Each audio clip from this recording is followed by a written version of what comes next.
Η αγάπη θρέφει τη θύμηση και η διαδοχή την κρατάει άσβεστη στα χρόνια. Χωρίς αγάπη δεν υπάρχει μνήμη, αλλά και χωρίς διαδοχή, ό,τι καλό κουβαλάει η μνήμη πεθαίνει οριστικά. Κυρίες και κύριοι, φίλες και φίλοι, αγαπημένοι όλοι και όλες, σας καλωσορίζω στην παρουσίαση του βιβλίου μου «Δεν είναι τούτο τάδικο», εκδόσεις Υδροπλάνου.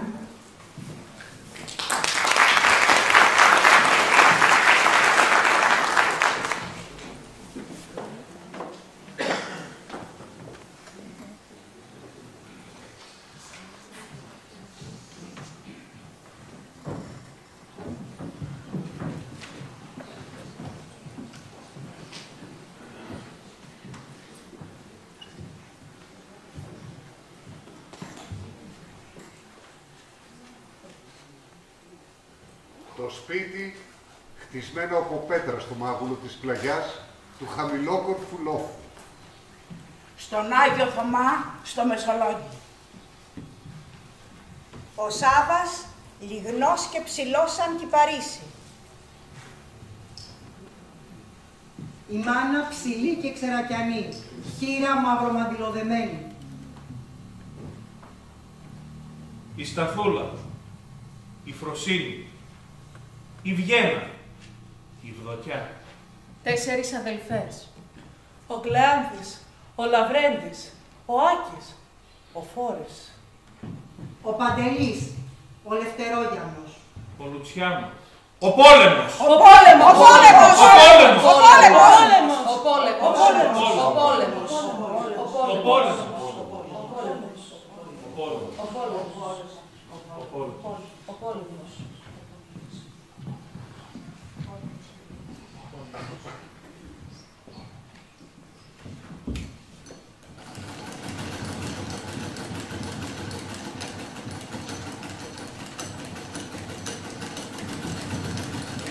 Η αληθινή αφέντρα του σπιτιού, όταν μεγάλωσε, ήταν η Σταθούλα. Το Ούλα, στο όνομά της, δεν ήταν ένα συνηθισμένο κοριτσίστικο υποκοριστικό. Υποδήλωνε ναι τα σχέδια το μέγεθος της εμβέλειάς της στην τοπική τοπιολαλιά. Ούλα τα ξέρει αυτή, ούλα τα καταφέρνει.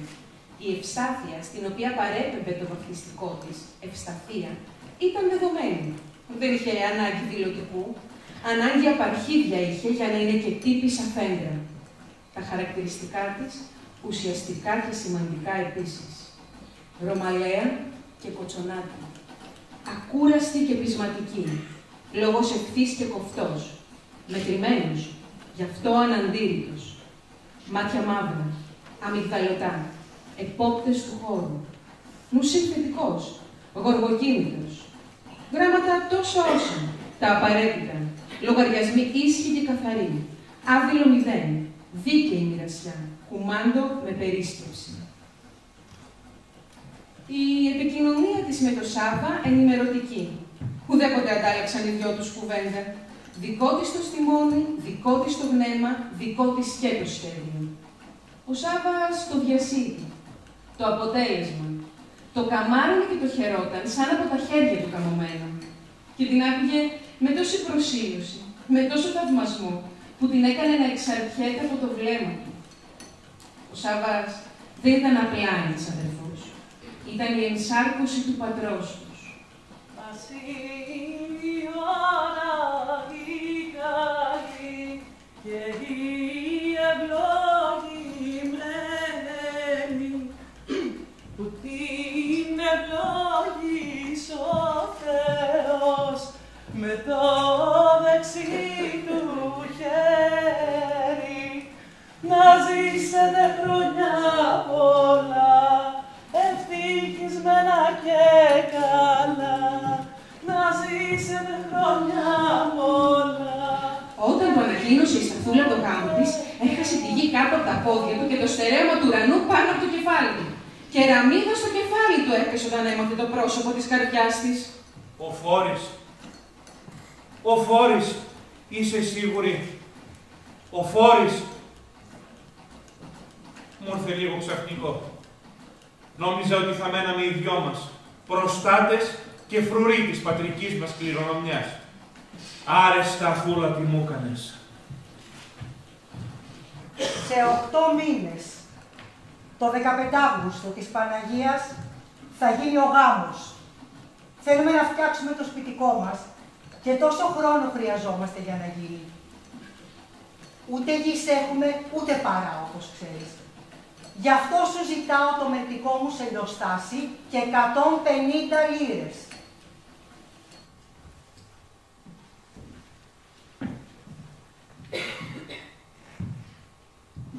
Ο Φόρης ήταν άσημος από καταγωγή, γιος εργάτη. Φτώχεια καταραμένη στο σπιτικό του. Φτώχεια και όνειρα μαζί σε ένα ατέριαστο γράμμα. Κεφάλι ψηλά, ώμοι ορθογωνιασμένοι, μάτια ορθάνυχτα, ακιότεκτα. Γνώμη και λόγος καθάριος, αυτιασίδωτος. Λιπόσαρκη αφοβιά, γεμάτη νεύρα, πλήθος νεύρα. Δέλτα ορμητικού ποταμού που διαπερνάει τη θάλασσα όχι για να γίνει ένα μαζί της, αλλά για να της ορίσει καινούργιες στεριές και καινούργια περάσματα. Αυτός ήταν ο Φόρης. Και απόφοιτος της ιερατικής σχολής. Και το σκατό τους παξιμάδι το κάνανε στο σπιτικό τους οι δικοί του για να ανταποκριθούν στις σπουδές του. Χωρίς κλάψα, με σκέτο καμάρι. Όλοι, γνωστοί και άγνωστοι, από όπου περνούσαν οι 4 μεστομένοι σε χρόνια νέοι, ο Σάββας, ο Κλεάνθης, ο Λαβρέλης και ο Άκης, με το επιτυλιευμένο τους δύσιμο και τα λεπτά τους χαρακτηριστικά, έσκυβαν το κεφάλι τους με σημασμό και τους χαιρετούσαν, δίνοντάς τους με τη στάση τους το προβάδισμα της αξιοσύνης. Όλοι τους σέβονταν και μαζί με αυτούς και τη γραμμή που τους διαχώριζε. Όλοι εκλιπαρούσαν το χαμόγελό τους, την καλημέρα τους, το εγκάρδιο νεύμα τους. Όλοι, εκτός από τον Φόρη. Κι ας ήταν μικρότερός τους.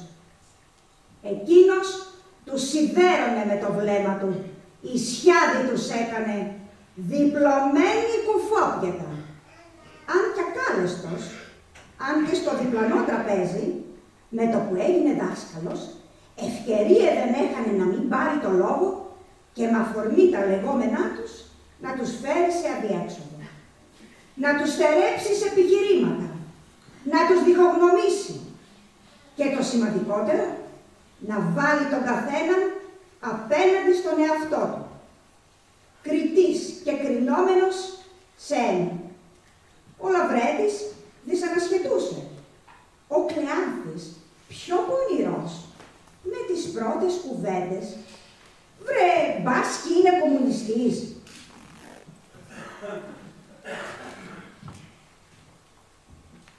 Δεν είχαν περάσει ούτε 2 χρόνια από το γάμο της Σταφούλας, μικρομάνας πια, με ένα μικρό στην αγκαλιά και δεύτερο στην κοιλιά. Και η Φροσίνη με το ίδιο νάζι που ζήτησε από το Σάββατα η φάσματα για τον ίσιμό της, του ζήτησε και την πρίκα της. Καρμπών οι απαιτήσεις της Σταφούλας. Ίσα κι όμοια είστε. Η ένσταση του δίκαιου, αυθόρμητη προς την αδικία από μέρος του Σάββα, άρθρωσε το λόγο της. Αδερφές σου δεν είμαστε κι οι 2. Η αποχώρηση κοστίζει και πληρώνεται μια κι έξω. Διακρίσεις εγώ δεν δέχομαι. Μια άλλη Φροσίνη του είχε ξημερώσει μπροστά του, σκληρή, απαιτητική, συμφεροντολόγα. Χαρίς και όλη της η προτιμία με μελιά ευτερούγησε και χάπη. Ο λεγάμενος που έστειλε το προξενιό, ένα προσφυγόπουλο από τη Βίδρα, από εκείνους που έμεναν ακόμα στην παράγκα. Ωραίος νέος, δεν υπήρξε αντίρρηση από αυτού. Αυτό άλλωστε ήταν και το δυνατό του χαρτί. Το εισιτήριο για το ταξίδι του στους κόλπους της οικογένειας του Σάββου. Το αγκίστη με το δώρο που έπιασε τη λυπηστή και καλοζωισμένη Φροσίνη. Με τα αγκίστια η δουλειά του. Ψαράς σε Ιβάρη. Λιμνοθάλασσα φραγμένη σαν χωράφι και ενοικιασμένη σε ξενόφερτα επιχειρηματία των πολιτικάντων. Συναλλαγή με τη βούλα του κράτους. Ο Φόρης μπορεί να ήταν γιος εργάτη, Αλλά τουλάχιστον ήταν σπουδαγμένος. Δασκαλάκος, δεν λέω, αλλά κάτι είναι κι αυτό. Ο Παντελής δεν είναι τίποτε άλλο από μια βδέλα που μας βρήκε θραμμένους και πασχίζει να μας πιει το αίμα μας όλο. Δεν το ξέρεις, γι' αυτό λες αυτά που λες. Ο Παντελής θέλει εμένα μόνο. Εγώ είμαι που τα θέλω όλα. Θέλω το μερίδιό μου, το κατάλαβες. Και είμαι αποφασισμένη να κηρύξω επανάσταση και να το πάρω. Επανάσταση? Τι είδους επανάσταση εννοείς? Σαν κι αυτές που κερδίζονται με όλα τα άλλα όπλα, εκτός από αυτά που προτούνε. Κάτι σαν κι αυτές που κάνουν οι ψαράδες στα Ιβάρια. Οι αδερφές μου, πουλιάρι, πέταξαν οι δυο, θα πετάξουν και οι άλλοι δυο. Μήπως ήρθε η ώρα να κάνω κι εγώ τη δική μου οικογένεια, να έχω κι εγώ μια καταδική μου συντροφιά, έναν άνθρωπο δικό μου. Ποιος ξέρει.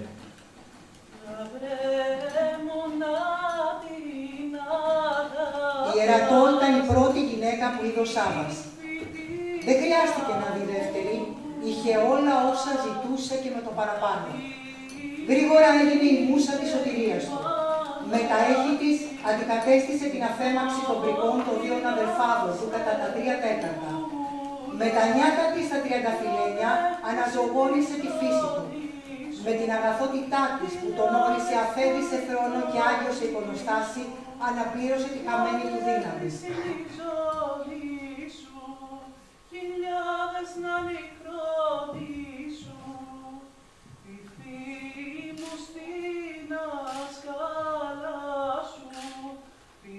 Ο γάμος του Σάββα και της Ερατός, του μπαμπά και της μαμάς του μωρού, έγινε τον Απρίλιο του 1939. Τον ίδιο μήνα, το ιστορικό ημερολόγιο μνήμης κατέγραφε την κατάληψη της Αλβανίας από τους Ιταλούς κατά διαταγή του Ντούτσε, που οραματιζόταν ο μικρόμυαλος στον εαυτό του αυτοκράτορα της νέας μεγάλης ρωμαϊκής αυτοκρατορίας, που ο ίδιος θα επανίδρυε. Ο Σάββας, μικρής κλίμακας Ντούτσε, μέρα του Πάσχα ειρηνικά, χάρη στην προξενήτρα την Ακρίβο, κατακτούσε με τη βούλα του νόμου τη δική του Ηλυρία, τη 18χρονη Ερατό, πλέοντας το όνειρο μιας Μάρε χρυσοσκέπαστης. Αν και εκείνος είχε περάσει τα 40, το μέτωπό του ήταν αχάραχτο από τις έγνοιες της ρητίδες, αμάραντο το άνθος της διάθεσής του από τα σεκλέτια, μόνιμο το χαμόγελο στα χείλη του και το κεβέρι του είχε ακόμα κάμποσο χρυσάφι. Απόβραδο της 27 Οκτωβρίου, η Ερατό πήρε την απόφαση να του ανακοινώσει το μεγάλο νέο. Έχω μες στην κοιλιά μου μωρό. Μωρό. Σάστησε εκείνος και μετουσιώθηκε ευθύς σε πατέρα. Ο Σάββας γίνεται πατέρας.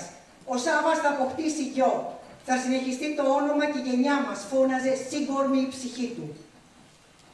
Δεν πρόλαβε να χαρεί την κοινοποίηση του μεγάλου νέου και βροντοκόπησε η μάνα του την πόρτα.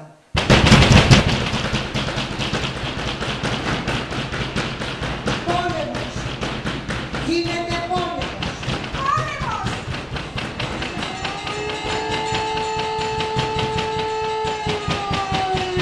Εδώ, ραδιοφωνικός σταθμός Αθηνών. Μεταδίδουμε το πρώτο ανακοινωμένο του Εθνικού Γενικού Στρατηγίου. Ελιμέστερες δυνάμεις απειλούνται του πατρίου εδάφους. Πόλεμος! Πόλεμος! Πόλεμος!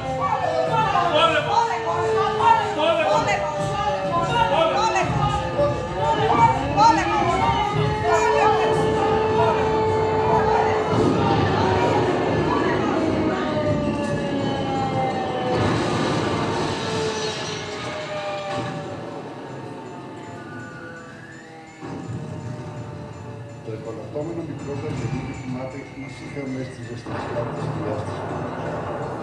Αδύναμο νιώθει ο Σάββας στο τείχος που το προστατεύει. Βάζει πάνω στην κοιλιά της Ερατό στο χέρι του, χέρι βαρύ, αντρίκιο. Νιώθει πιο ήσυχος τώρα. Είναι σίγουρος ότι εκείνο είναι ασφαλές. Δεν χρειάζεται εδώ συλλογέται. Θα μείνω να το προσέχω μέχρι να γεννηθεί. Και ακόμη πιο μετά. Πλήθος οι αποχαιρετισμοί, οι υποσχέσεις, οι αγκαλιές και τα φιλιά, ποτάμι τα δάκρυα. Φεύγουν όχι μόνο εκείνοι που καλούνται να καταταγούν, αλλά και οι εθελοντές. Ο ίδιος δεν είναι ούτε στις πρώτες, ούτε στις δεύτερες, ούτε στις τρίτες γραμμές. Ψηλαφεί με τα χέρια του τους γκρίζους του κροτάφους. Τα μήλα των δακτύλων του είναι τυφλά. Δεν αναγνωρίζουν χρώματα. Έχει ανάγκη να επιβεβαιωθεί. Ξαναγυρίζει σιωπηλό στο σπίτι του. Κοιτάζεται στον καθρέφτη. Ουφ, ξεφυσάει επιτέλους ήρεμος. Οι γκρίζοι κροταφοί του γίνονται ανάχωμα στις στύψεις του. Φεύγουν, του φώναξαν οι γαμπροί του βιαστικοί πριν προλάβει να τους ανοίξει την πόρτα. Το νου σου στις γυναίκες και τα παιδιά. Του είπαν κοφτά κοιτώντας τον στα μάτια μόλις πρόβαλε στο κατόφλι. Ο Σάββας ούτε εκεί δεν έκανε. Να πιει ήσυχο στον καφέ του ήθελε. Τα νέα από το μέτωπο έρχονται με το πρωινό τρένο στο Μεσολόγιο. Δεν χρειαζόταν ο ταχυδρόμος του πύλης στις γειτονίες να μοιράζει τα γράμματα των φαντάρων στο σπίτι του. Λεφούσι κάθε πρωί οι νονάδες, οι αδελφές, οι γυναίκες, πρόσφεραν μέσα στο κρύο, μέσα στους αέριδες, μέσα στην βροχή, μέσα στο νερόκεντρο, στο σταθμό για να τα παραλάβουν. Με ένα κρυφό χτυποκάρδι στα στήθη και μια σιωπηλή προσευχή στα χείλη τους. Να είναι για καλό, μόνο για καλό. Γιατί ο θάνατος πάντα καραδοκούσε και ερχόταν με γράμματα εκείνος.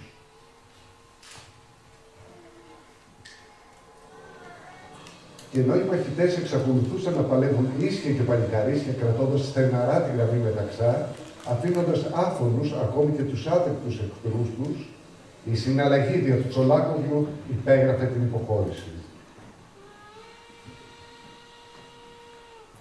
Λίγες μέρες μετά, τα γερμανικά στούκας με έναν τρόπο επιδεικτικό, δικλιμπάντας, προαναγγείλανε στη μικρή του πόλη, το Μεσολόγγι, την άφηξη των γερμανικών στρατευμάτων.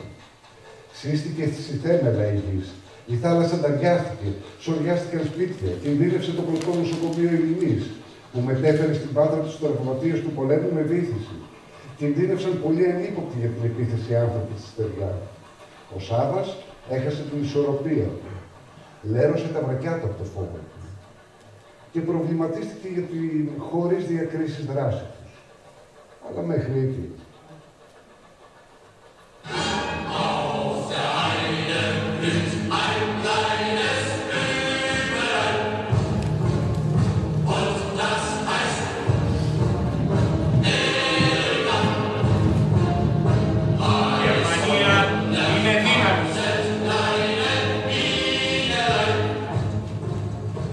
Κόμπασε γεμάτος από ενθουσιασμό ο Σάββας, όταν τα μαντάτα της παράδοσης έφτασαν στη Λέσχα.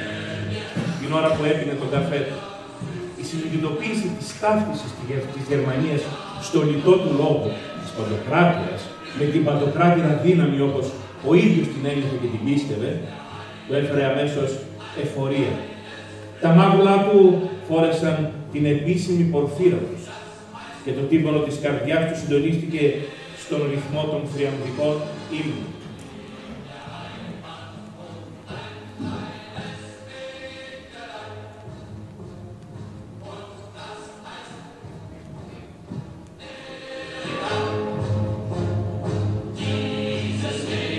Από το Αιγωλικό μέτωπο άρχισαν να γυρίζουν στα σπίτια τους ένας-ένας οι φαντάροι. Ρακένδυτοι, νηστικοί, αγριεμένοι. Στα μάτια τους έκαιγε ακόμα η φλόγα του πολέμου, τη φλόγα της εκδίκησης. Σαν να μην ήθελαν να πιστέψουν ότι ο πόλεμος τελείωσε τόσο άδοξα. Ότι τόσο αίμα πήγε στράφη. Σφουγγίζοντας τα μάτια από τα δάκρυά τους, παρέδωσαν όσοι παρέδωσαν τα όπλα τους στο σημείο που είχαν ορίσει οι Γερμανοί. Και εκείνοι που δεν τα παρέδωσαν και πήραν το δρόμο των βουνών με 1002 προφυλάξεις, πάσχησαν να βρουν μέρη ασφαλή για να τα κρύψουν. Στις 26 Απριλίου 1941, τα γερμανικά στρατεύματα κατοχής έφτασαν στο Μεσολόγγι. Οι αδερφές του Σάββα, ανήσυχες και πολλαπλά βιασμένες, προσμένουν τους άντρες τους ηττημένους. Όχι από τη μάχη, αλλά από συνθήκη ανακοχής. Πένθος έχουμε, μαλάκα! Πένθος! Στριγγί βγαίνει από μέσα η φωνή τους, καθώς πατούν τα χώματά τους οι εχθροί. Ύστερα μαζεύουν μέσα τα παιδιά τους που παίζουν αμέριμνα στην αυλή. Κλείνουν με πάταγο τις πόρτες και τα παραθυρόφυλλά τους. Μα τα απασχίζουν να ταράξουν την αταραξία του αδερφού τους, που περιχάρη τον βλέπουν να λιάζεται στον κήπο με ένα βιβλίο στο χέρι, έχοντας τα δικά του παραθυρόφυλλα ορθάνυχτα, σαν σε γιορτή.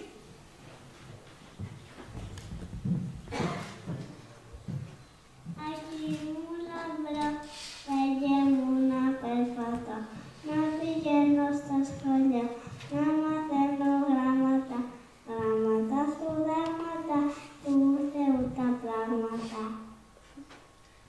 Ιούνιο γεννήθηκε. Τον Θεριστή, όπως τον ονόμαζαν οι παλιότεροι αυτόν το μήνα. Σε μια Ελλάδα μογκή από τη σκλαβιά μετά την πτώση και της Κρήτης στα τέλη του Μάη.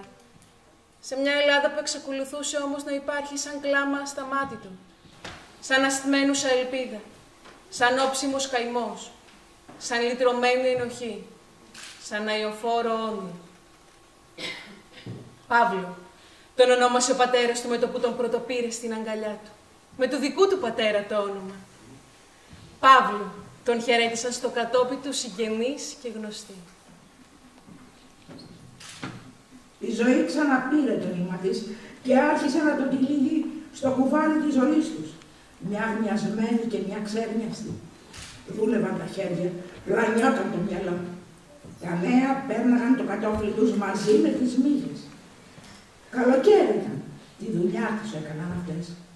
Γαλακτοφόρα ιερατό, καλοφαγάς ο δικός, γαλακτοφόρα τα ζωντανά, καλοφαγάδες κι αυτοί. Δεν έλειπε τίποτα από το σπίτι τους. Μόνο η σύνεση έλειπε. Πακτολόχ τα χρήματα στο σπίτι του Σάβα, τόσα όσα ποτέ. Τρέχανε και από τα μπατζάκια του. Ούτε και προβληματίστηκε όταν είδε να επιστρέφουν από την Αθήνα κάμποσοι φευγάτοι συγγενείς γνωστών του και να μοιράζονται το ίδιο στενό κονάκι με εκείνους. Ούτε και την πείνα κατάλαβε που άρχισε να κουρδίζει τα όργανα της. Όλα μευστά. Η ανάγκη των ανθρώπων της πόλης του σιγά σιγά άρχισε να κρύβει την αξιοπρέπεια. Η φτώχεια να ξεπερνάει την ντροπή της και να γίνει γυμνή στους δρόμους. Η επαιτία να παίζει τύμπανο στις γωνιές των δρόμων με άδειες κατσαρόλες. Τα μπακάλικα άδειαζαν από φαγόσιμα και γέμιζαν σαπούνια και τρινάδια για στραφτερό πλήσιμο. Τριχές για κρέμασμα, λαμπόγιαλα για τη λάμπα, κύπερ για τα κεντρώματα και άλλα συναφή. Τα λιγοστά φαγόσιμα σε τιμές απρόσιτες. Ο τύφος, η ελονοσία και η φυματίωση θέριζαν. Το κινήνο κόστισε χρυσάφι και το νοσοκομείο επιτάχθηκε αποκλειστικά για ιταλική χρήση. Το εσωτερικό εμπόριο αποκλειστικά στα χέρια των επιτίδιων. Οι μεγάλοι σιτοβολώνες της χώρας στα εχθρικά χέρια. Λιγοστό το αλεύρι. Με δελτίο σε δράμα. Κατάτομο. Η θάλασσα μόνη τους απαντοχή. Και αυτή όμως με απαγορεύσεις. Συνοστίζονταν τα παιδιά έξω από τα δύο ιταλικά μαγειρία να φάνε τις παλιώτες που περίσσευαν και τα αποφάγια των Ιταλών. Τον Παντελή τον βρήκα στο δρόμο. Τον έπεισα και τα όπλα γίναν δύο.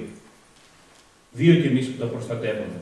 Ρακένδυτοι, πεινασμένοι, χωρίς δραχμή στην τσέπη. Χωρίς μέσο να γυρίσουμε πίσω. Με στυφό το στόμα και πικραμίγδολο την ψυχή. Από τον αγώνα που εγκαταλείπαμε μισοτελειωμένο και δοσμένο με συμφωνία στον εχθρό, πριν καν ιτηθούμε. Πήραμε το δρόμο της επιστροφής για τις αιστείες μας. Κι ύστερα μάθαμε ότι όλοι οι αλέκριστοι, όλοι οι ατσαλάκωτοι, κυβέρνηση, βασιλιάς και αξιωματούχοι είχαν φύγει από τη χώρα για πιο ασφαλείς τόπους, αφήνοντας πίσω τους όλους εμάς να τα βγάλουμε πέρα με τους τσολάκουγλους και τους κατακτητές. Με τι τσίπα θα ξανάρθουν πίσω, μου λες? Με τι τσίπα? Φλογίστηκαν τα μάγουλά του. Αλλά πού χάθηκε η τσίπα για να την έβρουν αυτοί? Από εμάς εξαρτάται, Σταθούλα. Βγήκε πάλι το γαμότο του στην επιφάνεια. Από εμάς, της επανέλαβε γρινιασμένος και σκεφτικός. Αν όλα τα γαμότο ξεσηκωθούν, αστιεύτηκε εκείνη. Αστιεύτηκε νόμιζε, αλλά δεν ήταν αστείο αυτό. Ήταν μια ανεπιπίδευτη αυθεντική παρόρμηση που βγήκε από το μέσα της κόσμου για να λάμψει στον έξω της. Όταν πήγε να βρει τη Φώτο στο σπίτι της, ήξερε τι έκανε. Έλα και εσύ, της είπε πρόθυμη εκείνη, να βοηθήσουμε όλες μαζί τον κόσμο που υποφέρει. Είμαστε κι άλλες γυναίκες εκεί. Έχουμε πολλά να κάνουμε τώρα και θα έχουμε ακόμα περισσότερα να κάνουμε μετά. Μέχρι την ώρα και τη στιγμή που θα τους αποτινάξουμε από το σβέρκο μας.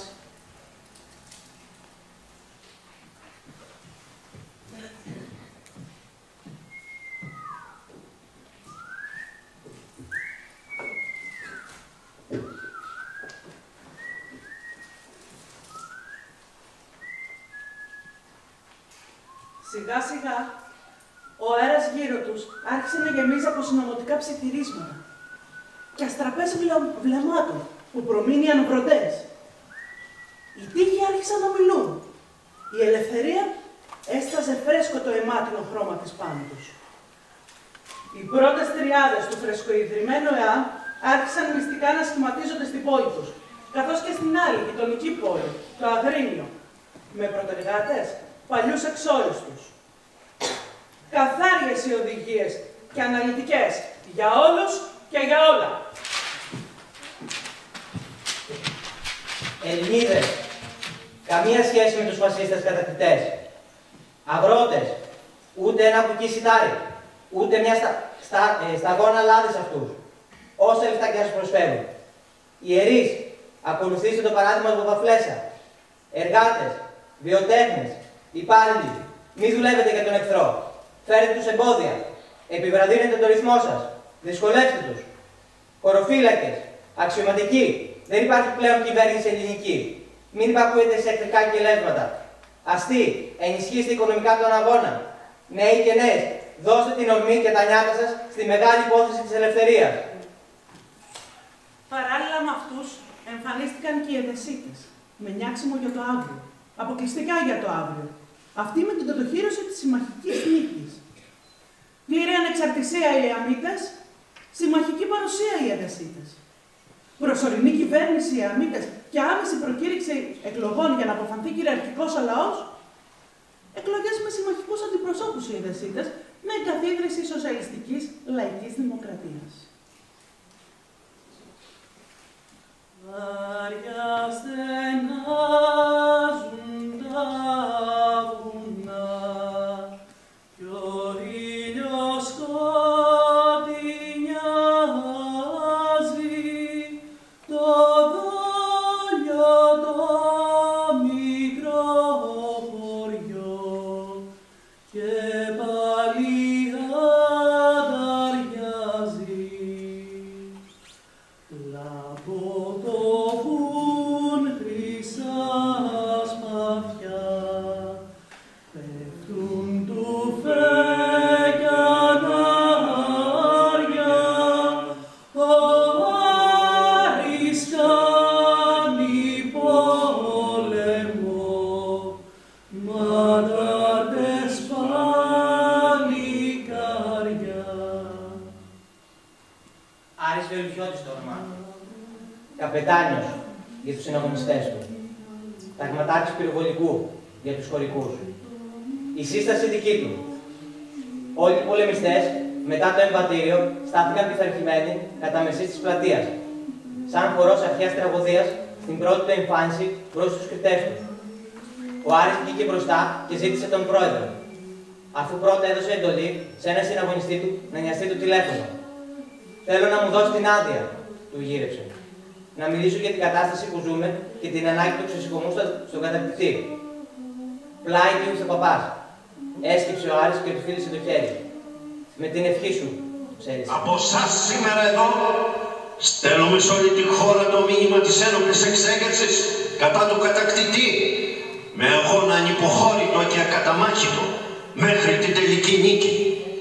Σας καλούμε όλους όσους θέλετε να έρθετε κοντά μας για να προστατέψουμε τη ζωή μας και την αξιοπρέπειά μας.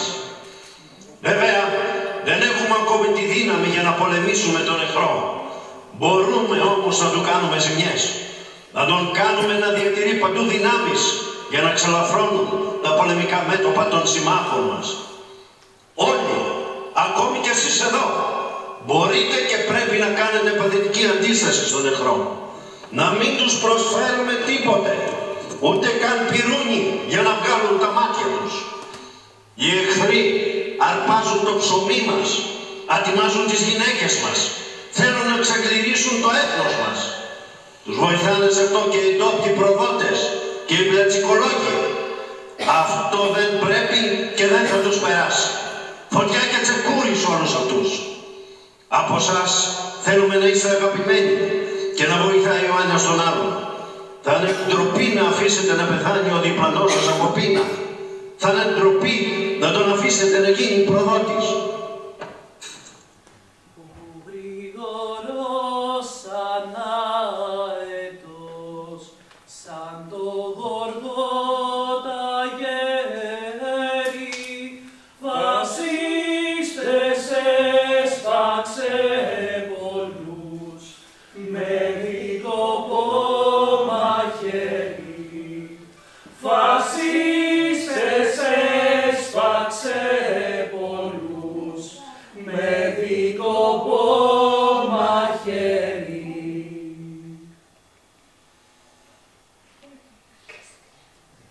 Δεκέμβρης του 42, ένας τρίτος Δεκέμβρης, αλλιώτικα σκοτεινός και αλλιώτικα φωτεινός. Τα μάτια των ελασιτών ανταρτών αψηφούν το σκοτάδι. Ο Κούκος την Άνοιξη του 1943 φέρνει πρόωρα την Άνοιξη. Οι αναχωρήσεις για το βουνό πολλαπλασιάζονται. Ο ένας παρασύρει τις αναστολές του άλλου και όλοι μαζί πορεύονται το κακοτράχαλο δρόμο προς την ελευθερία. Ο Αράκυνθος έχει πιαστεί από τη μεριά της Τριχονίδας από τον καπετάνιο Επαμεινόντα. Ο έφεδρος αξιωματικός Γεωργόπουλος γίνεται ο επόμενος καπετάν Καψάλης. Πλαισιωμένος από 20 μεσολογγίτες, ανεβαίνει στο βουνό. Το μικρό υπαλληλείο του Ελλάς της επαρχίας Μεσολογγίου, που υπαγόταν στην Αύπακτο, τώρα αυτονομείται. Πλάι στον ενεργό Ελλάς συστήνεται ο εφεδρικός. Εκεί εντάχθηκε ο Φόρης. Ο Φόρης ανήκει επίσημα πλέον στο 36ο εφεδρικό τάγμα του Ελλάς υπό τον Θήμιο Ζούλα. Μία από τις σημαντικές επιχειρήσεις που έλαβαν μέρος μαζί με τις δυνάμεις του Ελλάς Ναυπακτείας ήταν η ανατείναξη της γαλαρίας της Κλόκοβας, αρχές Ιουλίου 1943. Ανατείναξαν επίσης τη γέφυρα στο τέρμα της Κλεισούρας, στα Φραγκουλέικα, στις 3 Απριλίου. Και στις 9 του ίδιου μήνα ανατείναξαν την αμαξοστοιχεία που μετέφερε πολεμικό υλικό και καύσιμο στο Αγρίνιο, στη θέση Τραγάνα Σταμνάς, μεταξύ Σταμνάς και Αγγελοκάστου, με γερμανική νάρκη. Αυτή και αν ήταν τραγική ηρωνία. Λάφυρο την είχαν πάρει από επίθεση εναντίον τους. Αποτέλεσμα, 12 Γερμανοί συνοδοί νεκροί, ανάμεσά τους και ένας ταγματάρχης των ΕΣΕΣ και 2 αιχμάλωτοι. Οι Γερμανοί σκυλιάζουν. Σκυλιάζουν και οι Γερμανοτσολιάδες υποτακτικοί. Γίνονται εκτελεστικό απόσπασμα το πρωί της Μεγάλης Παρασκευής. 14 Απριλίου έγραφε το ημερολόγιο εκείνη την ημέρα. Στην Αγία Τριάδα Αγρινίου, όπου συντελέστηκε η μαζική δολοφονία. Για την πληρωμή των αντίπινων της ελασίτικης επίθεσης στη Σταμνά, 117 πατριώτες που ήταν κλεισμένοι στις φυλακές οδηγούνται στο θάνατο, με διαταγή των Γερμανών από τους θαυματασφαλίτες. Πού να σε κρύψω, γιώκα μου, να μη σε φτάνουν οι κακοί, σε ποιο νησί του ωκεανού, σε ποια κορφή ερημική. Στην κεντρική πλατεία του Αγρινίου κρεμάνε ακόμα 3.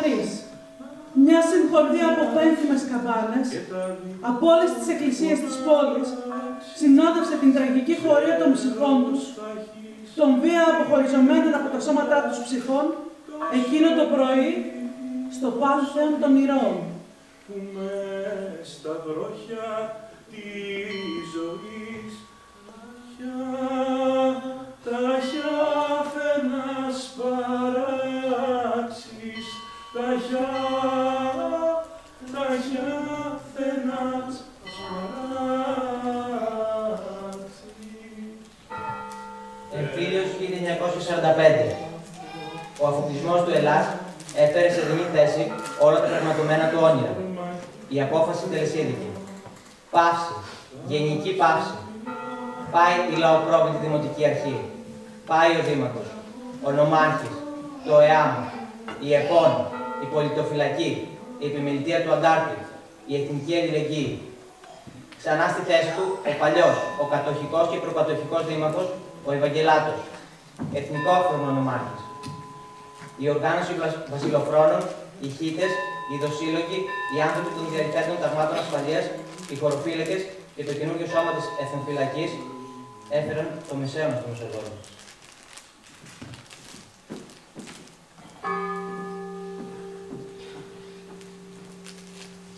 Είναι η παλιά κατάσταση ξεπατικωμένη σε νέα. Με επιπλέον στοιχεία ό,τι χείριστο έφερε η κατοχική περίοδος της αδύναμες και αμβλημένης από την εξαρτήρωση συνειδήσεις των περιθωριακών ανθρώπων αυτής της πόλης. Το ούζο ρέει άφθονο στον ισοφάγο του. Έπεται το παραλήθμα, η ομαδική ιστερία. Τα στόματα πριν από τα όπλα ξερνούν μολύβι.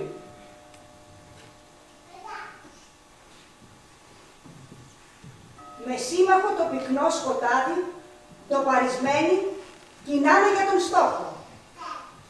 Όλοι μαζί, σαν αγέλη λύκων, κραδένοντας τα χοντρά ελίσια τους μπαστούνια και χτυπώντας με τα τουφέκια τους. Ο αφοπλισμός δεν ισχύει για το ίδιο τους.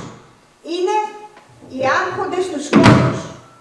Η εξουσία τους δεν γνωρίζει από όρια. Τα καταστροφικά τους έργα δεν έχουν φραγμό. Η ασυνουσία τους δεν έχει έλεος. Σπάνε πόρτες, βιάζουν γυναίκες, κυριοφορτώνουν γέροντες, σκάρουν για ο νόμος μεροληπτικός. Ο χωροφύλακας κουφός. Ο εισαγγελέας ανίδεος. Ο φόβος όμως εφορμά στη ζωή κάθε αμύτη και αμύτη σας, κάθε δημοκράτη και δημοκράτη σας, κάθε ελασίτη. Τα βράδια γεμίζει το σπίτι τους από εφιάλτες, οι γειτονιές τους από ταραχή. Τα χωριά αγρυπνούν, τουρτουρίζοντας από πολικές θερμοκρασίες του. Ο κάτω κόσμος, με όλους του τους διαβόλους και όλα τα κολαστήρια, μετακόμισε στον απάνω κόσμο.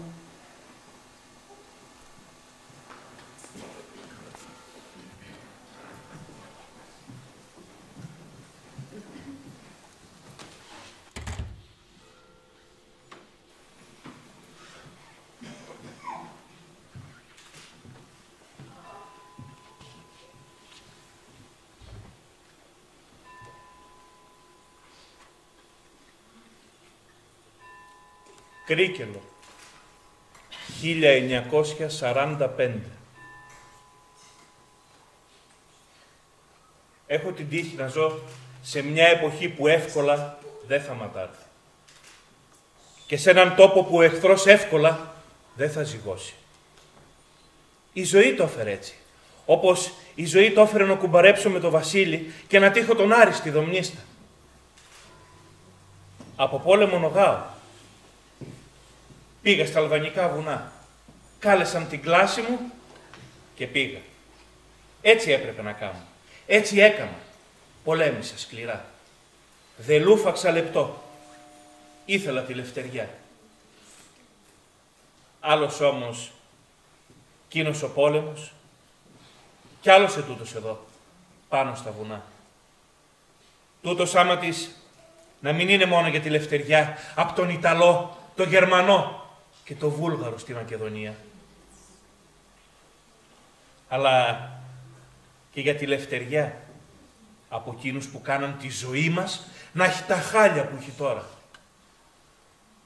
και τον ξένο να διώξουμε δηλαδή και τη ζωή μας να κάνουμε καλύτερη.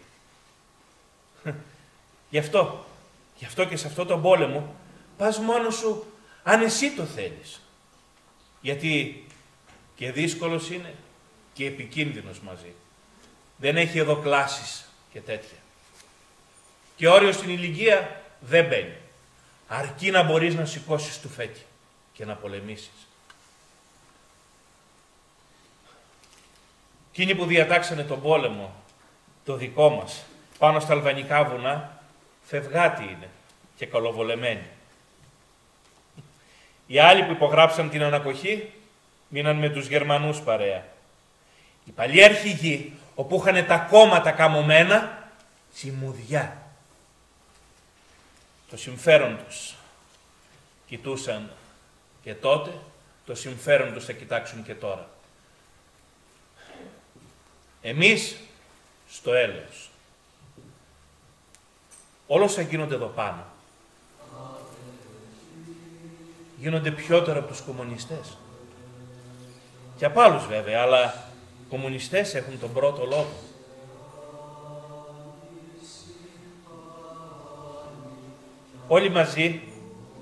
Όλοι μαζί αυτοί είναι εκείνοι που πρωτοξεκίνησαν το ΕΑΜ. Το ΕΑΜ έκανε τον Ελλάς. Μόλις είδαν τον κόσμο να τον ακολουθεί, να κι πονηροί. Προσπαθούν με αέρα πανιστό αυτοί οι βαγαμπόντιδες να φοβήσουν τον κοσμάκι με τον κομμουνισμό. Ο κόσμος όμως δεν είναι πουτός. Δεν τρώει πουτόχοντο. Αυτός βλέπει κατά που είναι η αλήθεια και εκεί πάει.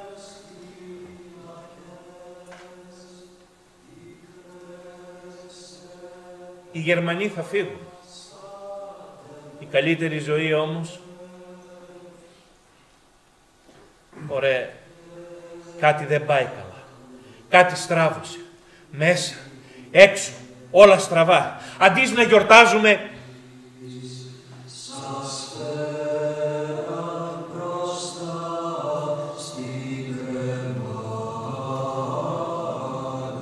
τάδικο δεν είναι τούτο. Τάδικο είναι εκείνο που έρχεται. Και η βήρα μη μας έβρει ξέγνιαστους και απροστάτευτους. Και η βήρα μη μας έβρει ξέγνιαστους και απροστάτευτους.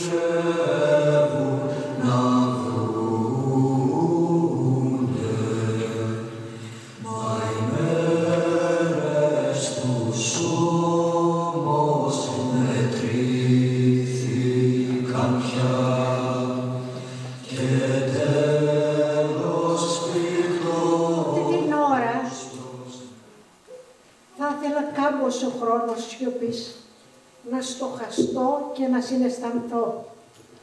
Αλλά όμως η συνθήκη της σημερινής βιβλιοπαρουσίασης επιτάσσει άλλα. Κι εγώ, αλλάζοντας ροή στα συναισθήματά σας, θα μιλήσω σε εσάς, για σας και μέσα από εσάς σ' όλους τους γνωστούς και άγνωστους αναγνώστες μου. Ελπίζω να είναι πολλοί και να μου χαρίσουν τη δυνατότητα της έκδοσης της συνέχειας της ιστορίας του, που την έχω ήδη έτοιμη και αναφέρεται στα χρόνια του εμφυλίου. Ο πρώτος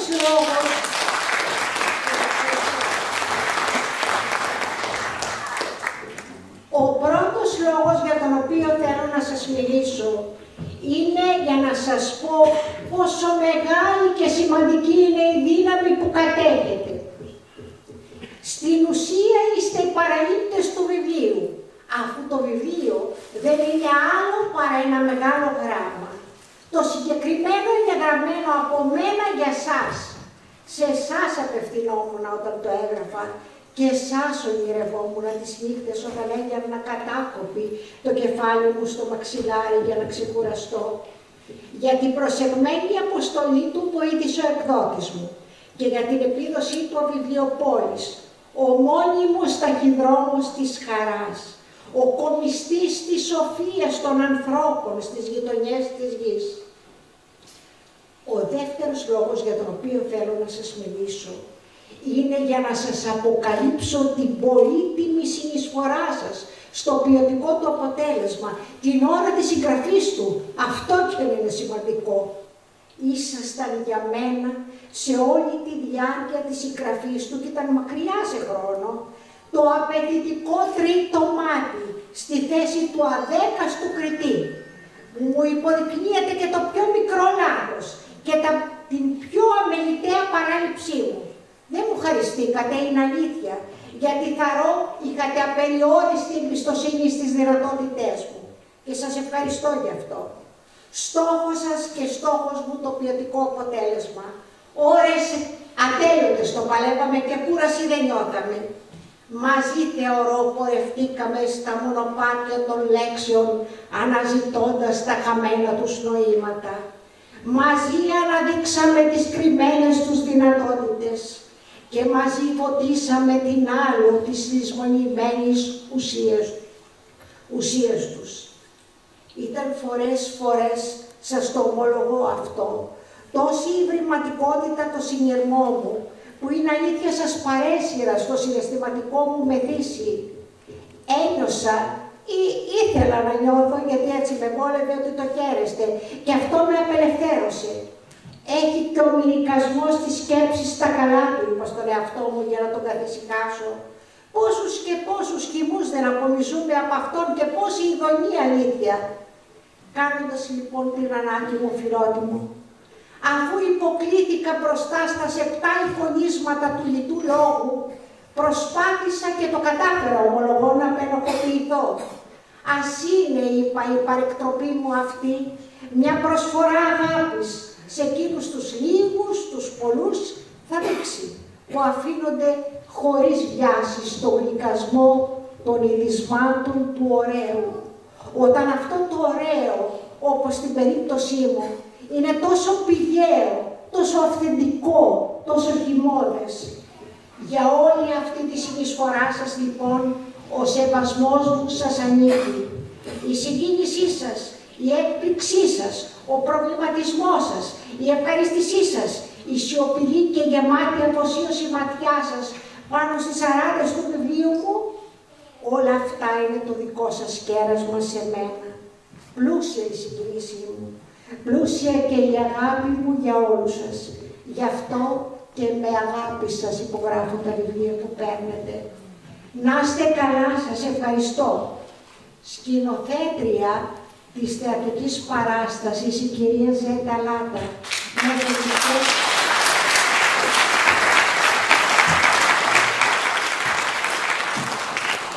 Καταγραφές από τη δουλειά της στην πόλη μας και όχι μόνο. Ερασιτέχνες, αλλά αληθινοί ηθοποιοί, με μεράκι και δουλειά επαγγελματία, αυτό το δικό μου. Καταλφαβητική σειρά, Βροσοπούλου Γογό. Κάκου Φελίσιο. Λιμονά Κατέρι. Τόλης Γιώργος. Καρύκης Νίκος. Κίτσι Όλα. Κολίκα Ζεμπέα. Εψάρι Λίλο. Υπεύθυνος για τον ήχο, για το φως και την προβολή των εικόνων ο Δημήτρης Τσιγαρίδης. Στη φωνή του Άρη ο Σπύρος Σταματάκης. Στο παιδικό τραγουδάκι η Ελενίτσα Ιτσαμανιά. Την αίθουσα μας την παραχώρησε η Περιφέρεια και ευχαριστώ πολύ για την προσφορά. Σας ευχαριστώ.